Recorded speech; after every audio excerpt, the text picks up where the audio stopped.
4 laws of business. Number 1, be fruitful. Okay, this is where business begins. The word fruitful in Hebrew means productive. It doesn't mean to have children. I was shocked when I discovered that.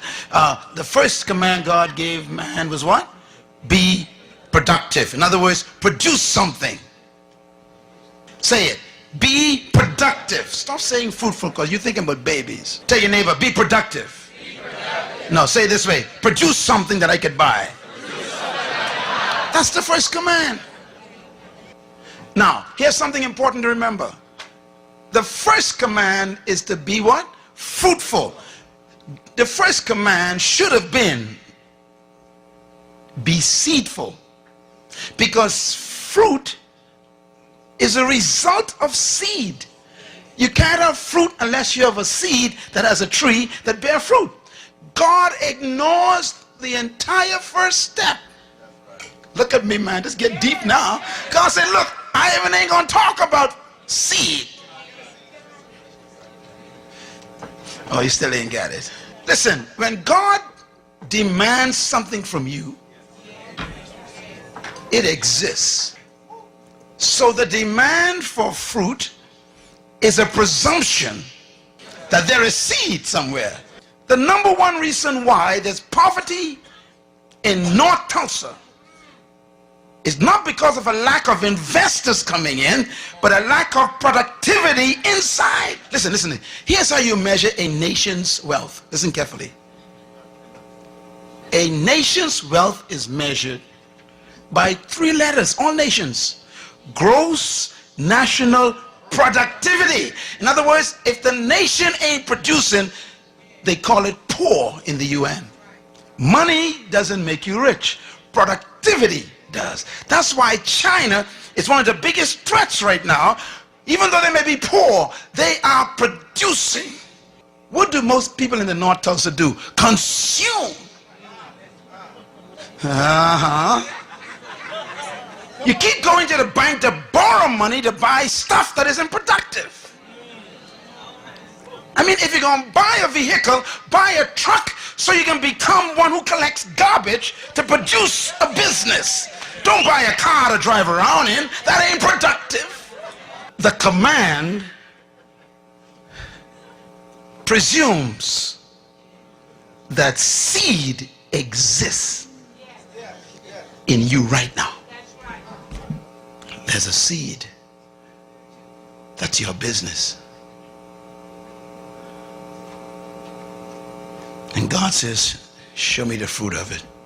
Produce something. Now, when you produce a product, watch God's strategy now. Let's say, okay, Apple computer. Stephen Jobs quit school because he had an idea. Everybody say idea. That's your seed. Your seed is the idea that won't quit. This guy had an idea. He went to visit a plant to see a computer. And he went and he saw this computer, and the computer was big as half of this room. He looked at it, he says, why can't they reduce that to the size of a desk? And he walked out.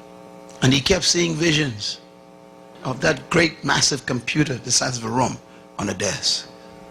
I wonder what you see that won't leave you alone. Write this down. Every problem is a business.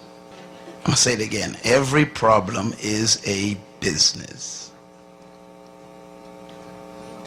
One man see bare feet, that's a problem. The other one see a shoe company, that's a business. One man see a hog island, that's a problem. Another man sees a resort, that's a business. Produce your seed. Produce your fruit. And then the second command, multiply. You know, when you produce a product, then you got to reproduce it. If you cannot reproduce what you've produced, you're going to be poor. One of the keys of successful business is being able to reproduce your product 1,000,000 times more. Any good company that wants to succeed must be able to follow God's second command, to multiply. So that's why when you want to, you see, there was only one Burger King years ago, one restaurant that sold one Burger King. They refined, everybody say refined, they produced a fruit. Now, everybody makes burgers, but they produce a unique burger called a Whopper. Come on, somebody. Now, you make burgers at home, don't you? But when you want a Whopper, you go straight to Burger King. Even though you got the same bread and beef and all this stuff, you still, why? Because they refined it. Everybody say refined it. I'm talking. See, you got to take your seed and produce a fruit, and you refine it first. If you're going to be a cosmetologist, you still ain't going to be wealthy. Because anybody can be a cosmetologist. You got to find what kind of cosmetologist you will be. What are you going to specialize in? Everybody sells burgers, but no one sells a Whopper. What's your Whopper? That's the question. Now watch Burger King. Burger King then takes this Whopper sandwich that they refined, and they developed a system, everybody say system, to reproduce the same Whopper every time. So when I went to Mexico one day, we went to Burger King, the same Whopper came out in Mexico. We went down to Venezuela, Burger King, the same Whopper. We were in the Ukraine, in Russia, the same. I said, how can the same Whopper be in every country? Because they reproduce. I poured.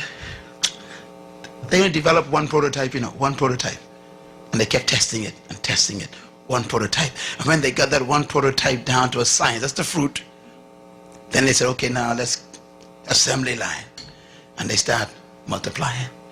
What you cannot multiply, you can never succeed in. My message is my fruit.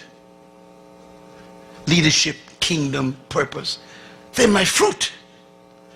Now I got to put them in a form where they can be multiplied. So now I got to shift into books and CDs and DVDs and they're in 25 different languages. I got to multiply. Same message. If you want a Big Mac, you can never get it from Burger King. Because Big Mac is McDonald's fruit. And they keep reproducing it. God's third command, replenish, is a big one. If you're going to be successful in business, you got to be able to distribute your product. You got to develop a distribution system. Okay, Walden, bless his heart, had one store. He said, okay, I got my fruit. I got a store where you can actually come in and get wholesale prices, man. The guy had one store. That's number one. Number two, he decided, I want to follow God's second command. I want to multiply. So he created a system to reproduce Walmarts all over the world. Number three, he said, now I'm going to distribute my products to those stores. Walmart got his own distribution system. What about yours? And God's fourth command, business, subdue. Subdue means you control the market. To subdue means to control. If you do not control your market, you will die poor. Simple, isn't it? Bill Gates was so successful in following God's commands that Congress had to call him in. Remember? He was so dominating in the market. They said, you got to break up your company. We can't have you controlling the whole world like this. Why? He subdued the market. If you wanted anything to do with software and computers, got to come through Microsoft. Can I put it another way? Subdue means when anybody wants a product like yours, you're the first one they think about. Subdue.